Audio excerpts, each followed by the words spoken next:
Hello students. तो important points में मेरा 8वां टॉपिक आज ये चलेगा ऑक्सीडेशन रिडक्शन, जिसको हम हिंदी में बोल देते हैं ऑक्सीकरण अपचयन। ऑक्सीडेशन का मतलब होता है किसी कंपाउंड में, मॉलिक्यूल्स में या एटम्स में ऑक्सीजन का जुड़ाव। ऑक्सीजन का जुड़ना ऑक्सीकरण कहलाता है और हाइड्रोजन का जुड़ना अपचयन कहलाता है, रिडक्शन कहलाता है। तो इससे ओल्ड डेफिनेशन, पुरानी परिभाषा के आधार पर मैं कुछ ऑर्गेनिक कंपाउंड का ऑक्सीडेशन और रिडक्शन करके बताऊंगा।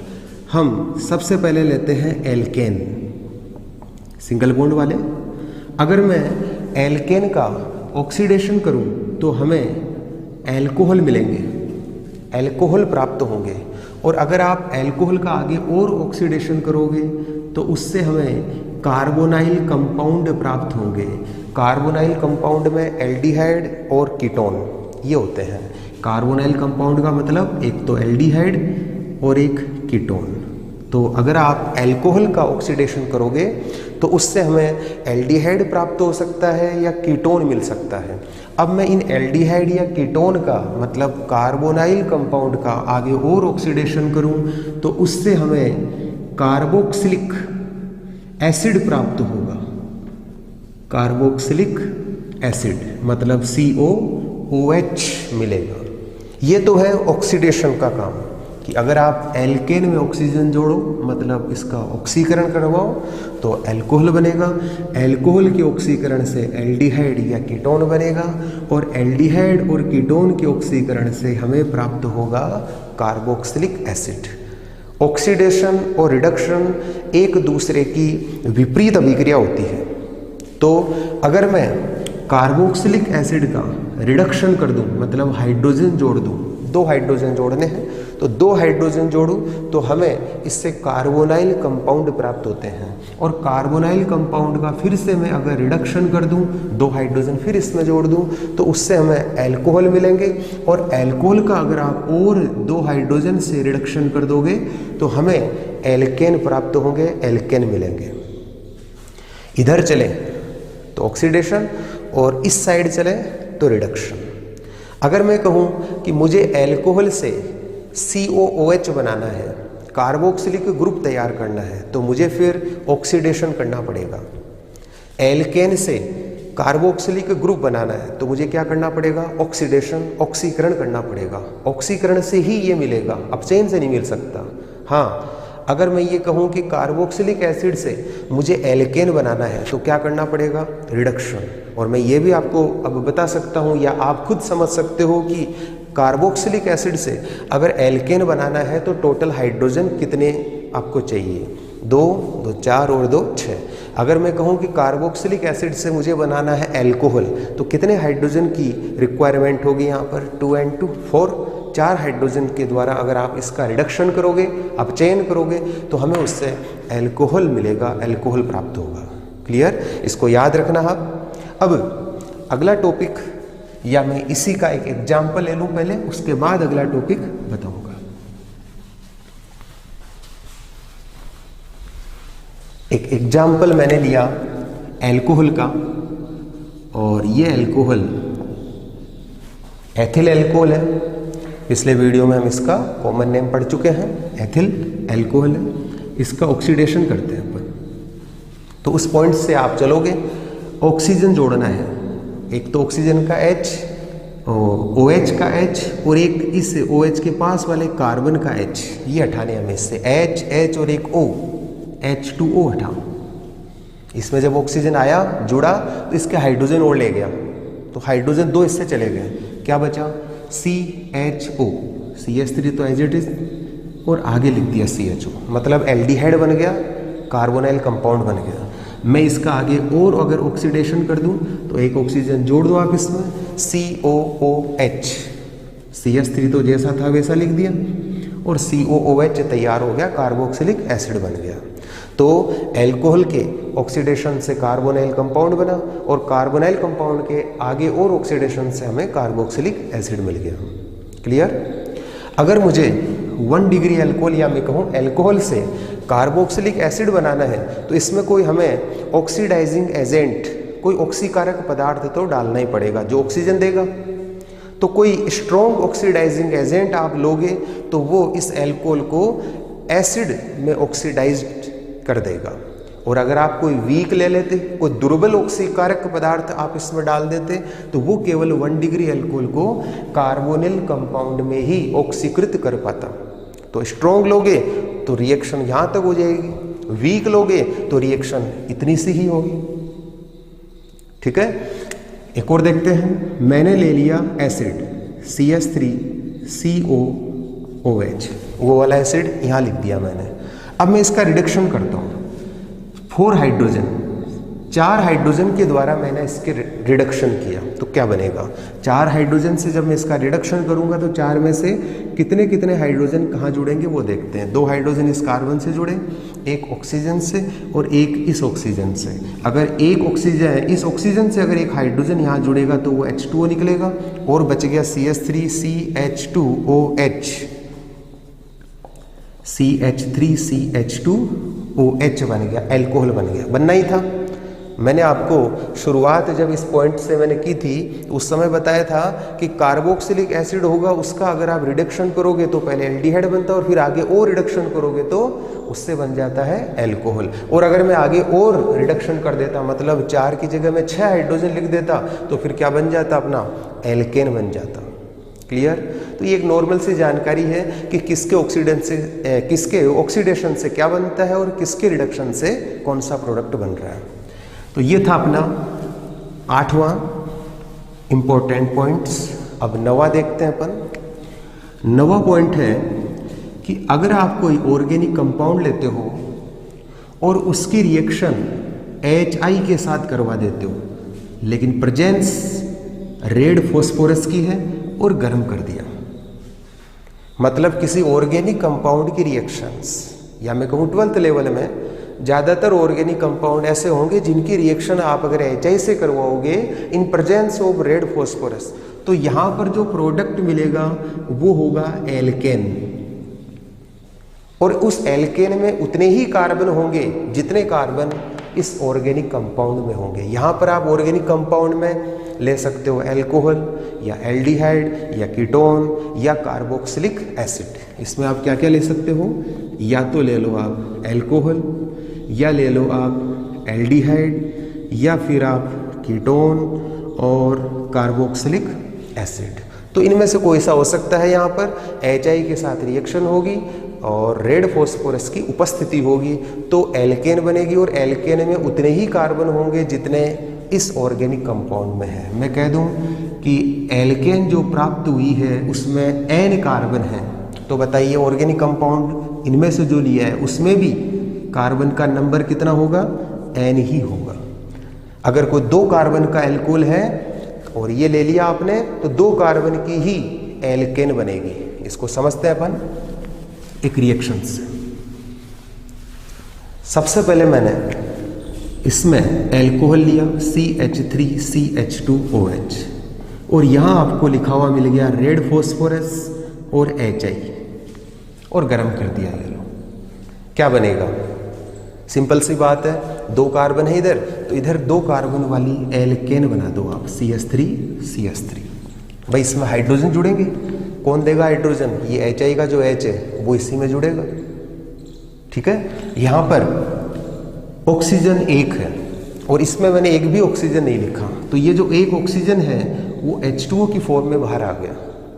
अब आप देखो इसमें हमें HI कितने चाहिए, तो आप इससे पिछला वाला जो पॉइंट है उसको आप ध्यान में रखो कि एल्कोहल है और हमें बनाना है एल्केन। याद करो एल्कोहल के रिडक्शन से एल्केन बनता है और कितने हाइड्रोजन चाहिए हमें, केवल 2। तो 2 हाइड्रोजन चाहिए तो 2 हाइड्रोजन ये तो देगा, इसलिए मुझे यहाँ पर 2HI लिखने पड़ेंगे। 2HI लिख दिया, H इसमें जुड़ गए और जो I है वो आयोडीन की फॉर्म में बाहर निकल गया, I2 के रूप में बाहर आ गया, एल्केन बन गया 2 कार्बन का। मैंने यहाँ पर जैसे एक एल्डिहाइड लिया CH3CH2CHO, CHO है एल्डिहाइड। अगर मैं इसकी रिएक्शन भी रेड फॉस्फोरस की प्रेजेंस में HI के साथ करवा दूं, क्या बनेगा? आपको कुछ नहीं करना, केवल कार्बन गिनने हैं। 3 कार्बन गिने, यहाँ पर भी आप 3 कार्बन की ही एल्केन बना दो, और 3 कार्बन की एल्केन होती है प्रोपेन, तो ये प्रोपेन बन गया। और इसमें एक ऑक्सीजन है, एक H2 हटा दो, ये लो। आयोडीन कितने निकलेंगे? I2 कितने निकलेंगे? तो इससे पिछले वाला जो पॉइंट था उसको याद करो कि अगर कोई एल्डिहाइड है या कीटोन है, मतलब कार्बोनाइल कंपाउंड है, उनका रिडक्शन अगर आप 2 हाइड्रोजन से करते हो तो वो एल्कोहल में चेंज होते हैं, और फिर अगर आप उनका रिडक्शन 2 हाइड्रोजन से और कर देते हो तो हमें एल्केन मिलेगा। तो एल्डिहाइड कीटोन से एल्केन बनाना है, तो बताइए कितने हाइड्रोजन की जरूरत पड़ेगी? 2 और 2 4, इसलिए आपको यहाँ HI लिखने पड़ेंगे 4 HI लिख दिया, तो आयोडीन के मॉलिक्यूल्स कितने बाहर निकलेंगे? 2I2। क्लियर? मैं एक एसिड के साथ इसके रिएक्शन और बताता हूँ। CH3 CH3 COOH, ये ले लिया मैंने कार्बोक्सिलिक एसिड का एग्जाम्पल।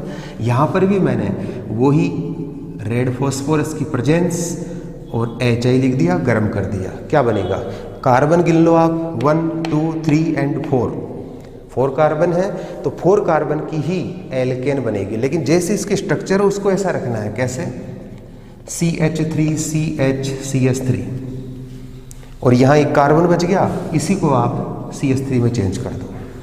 अब 2 ऑक्सीजन है तो 2 H2O निकल गए, और एसिड है, एसिड से मुझे एल्केन बनाना है तो रिडक्शन करना पड़ेगा मुझे, और टोटल हाइड्रोजन 6 चाहिए, तो 6 HI ले लो। आयोडीन के जो मॉलिक्यूल्स हैं वो निकल गए 3I2, ये बन गया अपना एल्केन। तो ये था पॉइंट अपना 9वां कि रेड फॉस्फोरस की प्रेजेंस में किसी ऑर्गेनिक कंपाउंड की रिएक्शन अगर आप HI के साथ करवाते हो तो एल्केन बनेगी, और उस एल्केन में सिंगल बॉन्ड वाली जो एल्केन है उसमें उतने ही कार्बन होंगे जितने उस ऑर्गेनिक कंपाउंड में थे। अब हम पढ़ते हैं 10वां टॉपिक नंबर 10। 10वां टॉपिक है, ध्यान से सुनना, कि एक ही कार्बन पर अगर एक से ज़्यादा OH ग्रुप है, एक ही कार्बन पर अगर एक से ज़्यादा OH ग्रुप आ जाए, 2 आ जाए, 3 आ जाए, तो वो जो कंपाउंड है जनरली सामान्यतया अनस्टेबल हो जाता है, अस्थायी हो जाता है। लेकिन ध्यान रखना, मैंने शब्द लगाया है जनरली, सामान्यतः ऐसा होता है। कई कंपाउंड ऐसे भी हैं जिनमें एक कार्बन पर एक से ज़्यादा OH है, फिर भी वो स्टेबल है, फिर भी वो स्थायी है, तो उसका कोई कारण होता होगा। लेकिन मैं एक नॉर्मल बात बता रहा हूँ कि एक ही कार्बन पर एक से ज़्यादा OH ग्रुप हो तो वो जनरली अनस्टेबल होता है, अस्थायी होता है, और उसको स्थायी करने के लिए H2O निकाला जाता है। ये H2O अपने आप ही इससे निकल जाएगा।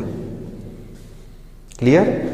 जैसे एक एग्जाम्पल लिया मैंने, CH3CH, और यहाँ पर मैंने एक कार्बन पर 2 OH जोड़ दिए, तो इस पॉइंट के अकॉर्डिंग ये कैसा है? अनस्टेबल। तो क्या होगा? H2O ये बाहर निकल गया, क्योंकि 2 OH या 3 OH अगर आ जाते हैं तो वो मोर एसिडिक हो जाता है, अम्लीय सामर्थ्य इसकी बहुत ज़्यादा बढ़ जाती है, इसलिए एक H और एक OH H2O की फॉर्म में बाहर निकलेगा, CH3CHO बचेगा, CH3CHO मतलब एल्डिहाइड बन गया। अभी जैसे मैंने एक एग्जाम्पल और लिया, CH3COH OH और CH3, आप इसमें भी देखो एक ही कार्बन पर एक से ज़्यादा OH आ गए, तो ये भी कैसा हो गया? अनस्टेबल। तो इसमें भी क्या होगा? वही काम, OH और H2 हटा दिया, CH3CO CH3 बच गया, तो इसको मैं यहाँ लिख देता हूँ, और ये बन गया अपना कीटोन। तो वो तो डिपेंड करता है ना आप क्या यहाँ पर ले रहे हो प्रोडक्ट, वो ऑर्गेनिक कंपाउंड क्या ले रहे हो। जैसे एक मैंने लिया यहाँ पर 3 कार्बन का और OH ग्रुप भी मैंने 3 लगा दिए। ये 3 कार्बन का कोई कंपाउंड है जिसमें OH 3 है, तो ये भी कैसा हो गया? अनस्टेबल, और अनस्टेबल होगा तो H2 हटेगा। ये लो एक H2 हटा दिया, क्या बचा COOH, मतलब कार्बोक्सिलिक ग्रुप यहाँ पर तैयार हो गया। तो CH3CH2 COOH बन गया और H2O निकल गया। क्लियर? दोबारा सुन लो, एक ही कार्बन पर एक से ज़्यादा OH हो तो वो कंपाउंड जनरली, या मैं कहूँ सामान्यतया, अस्थायी हो जाता है। और वो स्थायी कैसे होगा? जब उसमें से एक H2O बाहर निकलेगा। एक या दो जितने निकल सकते हैं उतने H2O निकल जाएंगे। इसी में एक मैं अपवाद और बता देता हूं। जैसे मैंने कहा कि सामान्यतः ऐसा होता है, तो अपवाद तो नहीं बोल सकते हम उसको, क्योंकि उसमें कुछ कारण होगा, इसलिए वो स्थायी है। जैसे ये कंपाउंड है CCl3 CHOH, इसका नाम है क्लोरेल हाइड्रेट। पहले तो नाम सुनो इसका, क्लोरेल हाइड्रेट। हाइड्रेट का मतलब होता है वाटर मॉलिक्यूल्स H2O, तो इसमें H2O मिला हुआ है, क्लोरेल में एक H2O और है, तो नाम हो गया क्लोरेल हाइड्रेट। इसमें भी देखो एक ही कार्बन पर OH कितने हैं? 2, फिर भी ये स्टेबल है। इसका रीजन क्या है? इसका रीजन है इसमें एक बॉन्डिंग होती है, और वो कौन सी बॉन्डिंग है? ये मैंने स्ट्रक्चर को थोड़ा खोल दिया इसी को, कि इसका जो OH का H है वो इसे Cl के साथ हाइड्रोजन बॉन्ड बना लेता है, और एक ही मॉलिक्यूल्स में हो रहा है, इसलिए मैं इसको बोलूंगा इंट्रामोलिक्यूलर हाइड्रोजन बॉन्डिंग। अंतः अणुक हाइड्रोजन बॉन्ड बन गए, यहां पर भी अंतः अणुक हाइड्रोजन बॉन्ड बन गए। अगर अंतः अणुक हाइड्रोजन बॉन्ड बन गए, इंट्रामोलिक्यूलर हाइड्रोजन बॉन्डिंग इसमें आ गई, तो फिर ये H इजीली हटेंगे नहीं, इसलिए हम कह देते हैं कि ये स्टेबल है। तो क्लोरेल हाइड्रेट में भी 2 OH है, फिर भी ये स्टेबल है, और इसका कारण क्या हुआ कि इसमें इंट्रामोलिक्यूलर हाइड्रोजन बॉन्डिंग है। तो यहाँ पर मैं इसको अपवाद तो नहीं बोलूँगा, क्यों? क्योंकि यहाँ पर एक रीजन आया है, और वो है रीजन इंट्रामोलिक्यूलर हाइड्रोजन बॉन्डिंग, इसलिए ये स्टेबल है, वरना तो नहीं होता। इसी पॉइंट्स में मैं ये भी बताऊं आपको कि अगर sp2 कार्बन पर OH हो तो वो भी अनस्टेबल होता है। एक तो मैंने क्या बताया इस पॉइंट में कि एक ही कार्बन पर एक से ज़्यादा OH हो तो वो अनस्टेबल है। इसी में मैं एक पॉइंट और जोड़ देता हूं कि sp2 कार्बन पर अगर OH हो, या मैं ये कह सकता हूं डबल बॉन्ड वाले कार्बन पर अगर OH हो तो वो भी अनस्टेबल होता है, और उसमें फिर रीअरेंजमेंट होता है, उसमें पुनर्विन्यास होता है, फिर वो स्टेबल बनता है। तो मैं इसका एक एग्जाम्पल बताता हूँ। जैसे मैंने एक एग्जाम्पल ले लिया CH3COH डबल बॉन्ड CH2। आप देखो डबल बॉन्ड वाले कार्बन और उस डबल बॉन्ड वाले कार्बन पर एक OH जोड़ दिया, तो डबल बॉन्ड वाले कार्बन पर अगर OH होता है तो वो अनस्टेबल है, या मैं कहूँ sp2 कार्बन। ये देखो इस कार्बन का हाइब्रिडाइजेशन sp2 है, क्योंकि इसके चारों ओर सिग्मा बॉन्ड की आप काउंटिंग कर लो, 1 2 एंड 3 डबल बॉन्ड है, लेकिन सिग्मा बॉन्ड इसमें एक ही होगा, एक तो पाई बॉन्ड है, तो सिग्मा बॉन्ड गिनने अपने को, तो 3 सिग्मा का मतलब sp2 कार्बन पर OH, या मैं कह सकता हूँ डबल बॉन्ड वाले कार्बन पर OH, तो ये कैसा हो गया? अनस्टेबल। अब स्टेबल कैसे होगा? इसमें रीअरेंजमेंट होगा, ये अपने आप को स्टेबल कैसे करेगा? इसमें पुनर्विन्यास होगा, तो पुनर्विन्यास में ये बॉन्ड यहाँ और ये H यहाँ चला गया, तो क्या बना इससे? CH3C डबल बॉन्ड O और CH3, मतलब कीटोन बन गया। ये अनस्टेबल था और ये स्टेबल हो गया। इसमें आपको फंक्शनल ग्रुप दिख रहा है कीटोन, इसलिए मैं इसको कह दूंगा कीटो फॉर्म। इसमें फंक्शनल ग्रुप दिख रहा है OH एल्कोहल, और एल्कोहल को IUPAC में हम ओल कहते हैं, इसका सफिक्स होता है ओल, और साथ में इसमें डबल बॉन्ड भी दिख रहा है, डबल बॉन्ड को हम कहते हैं ईन, तो ईन और ओल दोनों है, इसलिए मैं इस फॉर्म को नाम दूंगा इनोल फॉर्म। तो ये इनोल फॉर्म है और ये अपने स्टेबल फॉर्म में चेंज हो गई कीटो फॉर्म में, इस एग्जाम्पल में। क्लियर? sp2 कार्बन पर OH या मैं कहूँ डबल बॉन्ड वाले कार्बन पर OH अगर हो तो वो कंपाउंड भी सामान्यतया अस्थायी होता है। हर जगह ऐसा नहीं हो सकता। यहाँ पर भी देखो, मैं एक एग्जाम्पल बताऊँ जो कि स्टेबल होगा। sp2 कार्बन पर OH है, उसके बावजूद भी ये मैंने बेंजीन ले ली और बेंजीन वाले किसी कार्बन पर मैंने OH जोड़ दिया। OH जिस कार्बन से जुड़ा है उस कार्बन का आप हाइब्रिडाइजेशन देखो क्या है। इस कार्बन के आसपास में सिग्मा बॉन्ड आप देखो कितने हैं। तो एक तो ये रहा, एक ये रहा और डबल बॉन्ड है लेकिन सिग्मा बॉन्ड इसमें भी एक है। तो 3 सिग्मा हो गया, 1 2 एंड 3। 3 सिग्मा का मतलब इसका हाइब्रिडाइजेशन हो गया sp2। sp2 कार्बन पर OH है तो फिर तो ये अनस्टेबल हो जाना चाहिए था, लेकिन नहीं, ये अनस्टेबल नहीं है। इसमें एक फैक्टर लग रहा है और वो है रेजोनेंस, अनुनाद। अनुनाद के कारण ये स्टेबल होता है, स्थायी होता है। यहाँ पर रेजोनेंस से इस ऑक्सीजन के जो इलेक्ट्रॉन हैं वो नीचे उतरते हैं, अनुनाद में काम आते हैं। यहाँ डबल बॉन्ड बन जाता है और इस बॉन्ड के इलेक्ट्रॉन इधर आ जाता है। तो मैं कहूँगा ये रेजोनेंस से स्टेबल हो जाता है। इससे पहले वाला एग्जाम्पल जो मैंने बताया था क्लोरेल हाइड्रेट, जिसमें एक कार्बन पर 2 OH थे, तो वो स्टेबल क्यों था? इंट्रामोलिकुलर हाइड्रोजन बॉन्डिंग के कारण। और इसमें कि बेंजीन से OH जुड़ा हुआ है, ये स्टेबल क्यों है? ड्यू टू रेजोनेंस, अनुनाद के कारण ये स्टेबल है। तो ये नॉर्मल एक मैं कहूँ कि जनरल बात है कि ज़्यादातर एग्जाम्पल में आप देखोगे कि डबल बॉन्ड वाले कार्बन पर OH है, अनस्टेबल कर दो और उसको फिर स्टेबल करने के लिए रीअरेंजमेंट कर दो। जैसे मैं पूछूं, ये बताओ ये स्टेबल है या अनस्टेबल है? इसमें भी डबल बॉन्ड वाले कार्बन पर OH है तो ये अनस्टेबल होगा। ये अपने आप को स्टेबल कैसे करेगा? डबल बॉन्ड और हाइड्रोजन अपनी पोजीशन चेंज कर लेंगे। H यहाँ जुड़ गया, CH3, यहाँ सिंगल बॉन्ड हो गया, C और H ये तो जुड़ ही रहा है। कार्बन ऑक्सीजन के बीच में डबल बॉन्ड आ गया, ये लो। ये मैंने जो बॉन्ड इधर चलाया, H इधर मैं लेके आ गया, वैसे एक्चुअल में ऐसा होता नहीं है। होता क्या है वो बताता हूँ। इसी की मैं थोड़ी सी मैकेनिज्म यहाँ आपको बता रहा हूँ।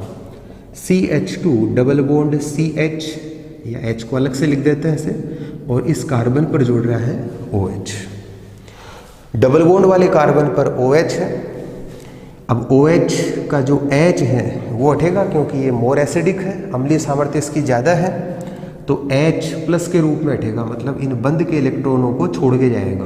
तो ऑक्सीजन पर कौन सा चार्ज आ गया? माइनस।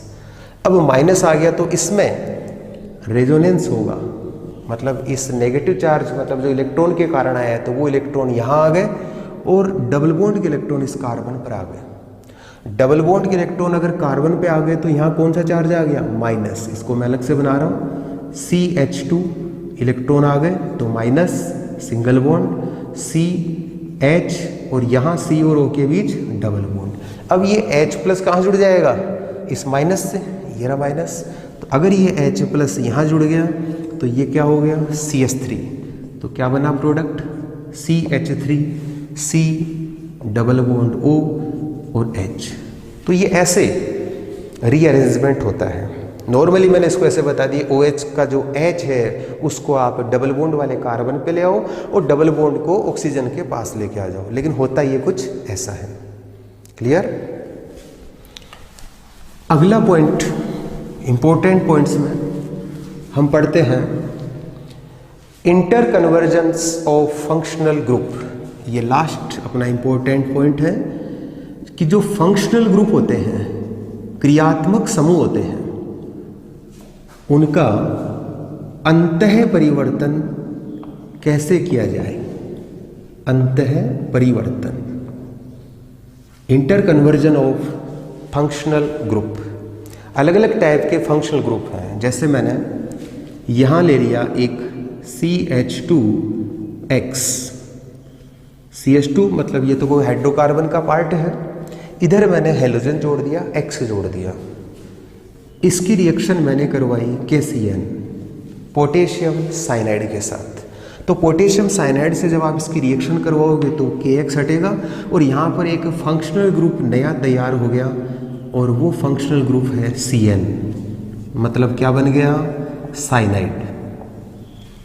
अब इस साइनाइड का अगर मैं आगे हाइड्रेशन कर दूं, एक H2 इसमें जोड़ दूं तो CONH2, CH2 तो एज इट इज लिख दिया मैंने, CN ग्रुप इसमें चेंज हुआ है CONH2 में, मतलब एमाइड बन गया भाई। यहां पर नया फंक्शनल ग्रुप आ गया एमाइड। कहने का मतलब आप साइनाइड को अगर एमाइड में चेंज करना चाहते हो तो केवल एक H2O जोड़ना पड़ेगा। अगर मैं इसमें एक H2O और जोड़ूं तो वो NH2 और H अमोनिया की फॉर्म में बाहर निकलेगा और इसका OH ग्रुप इसमें जुड़ेगा। तो यहां पर CH2 COOH एक नया फंक्शनल ग्रुप तैयार हो गया COOH, कार्बोक्सिलिक ग्रुप। साइनाइड को मैं कार्बोक्सिलिक ग्रुप में अगर चेंज करना चाहूं तो कितने H2O की यहां पर जरूरत पड़ेगी, 1 और 2। तो आप डायरेक्ट इसका हाइड्रोलाइसिस कर सकते हो, H2O 2 लिख दिए, या फिर मैं इसको ऐसे भी लिख सकता हूं H3O+, मतलब H2O में H+ मिला रखा है, एसिड मिला रखा है। एसिडिक मीडियम में मैंने इसका हाइड्रोलाइसिस कर दिया तो CN ग्रुप चेंज होगा COOH में, कार्बोक्सिलिक ग्रुप में चेंज हो गया। अगर मैं इस साइनाइड का रिडक्शन करूं, और रिडक्शन करने के लिए मैंने कोई रिड्यूसिंग एजेंट ले लिया, लिथियम एल्यूमिनियम हाइड्रेट, 4 हाइड्रोजन से इसका रिडक्शन होगा, 4 हाइड्रोजन के द्वारा इसका अपचयन होगा। 4 हाइड्रोजनों में से 2 इस कार्बन से जुड़ेंगे और 2 इस नाइट्रोजन से जुड़ेंगे। तो प्रोडक्ट क्या बना, यहां से लिख रहे हैं CH2 और NH2, मतलब अपने पास एक फंक्शनल ग्रुप आ गया NH2, एमीन। अब इस एमीन का अगर मैं HNO2 के साथ रिएक्शन करवा दूं, HNO2 का नाम होता है नाइट्रस एसिड, तो नाइट्रस एसिड के साथ अगर मैं इसकी रिएक्शन करवाऊं तो क्या होगा, N और N2 बाहर, H2 और एक O, H2O बाहर, O और H बच गया, OH वो इसमें जोड़ दो तो फंक्शनल ग्रुप आ गया CH2 के बाद OH, मतलब एल्कोहल बना डाला अपन ने। NH2 को हमने OH में चेंज कर दिया और OH को मैं कार्बोक्सिलिक एसिड में भी चेंज कर सकता हूं। याद करो, आज मैंने आपको इसी क्लास में 8वां पॉइंट बताया था, ऑक्सीडेशन रिडक्शन। एल्केन के ऑक्सीडेशन से एल्कोहल, एल्कोहल के ऑक्सीडेशन से एल्डिहाइड कीटोन और एल्डिहाइड कीटोन के ऑक्सीडेशन से कार्बोक्सिलिक एसिड। तो एल्कोहल के ऑक्सीडेशन से मुझे डायरेक्ट कार्बोक्सिलिक एसिड भी हम बना सकते हैं। ये CH2OH जो ग्रुप दिख रहा है ये वाला, ये COOH में चेंज हो गया, कार्बोक्सिलिक एसिड बन गया।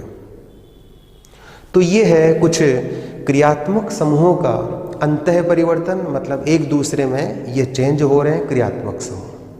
और भी कई हैं लेकिन मैंने कुछ एक लिए इसमें। अब इससे आधारित जो क्वेश्चन बनते हैं अपने, वो और मैं इसमें बता देता हूं।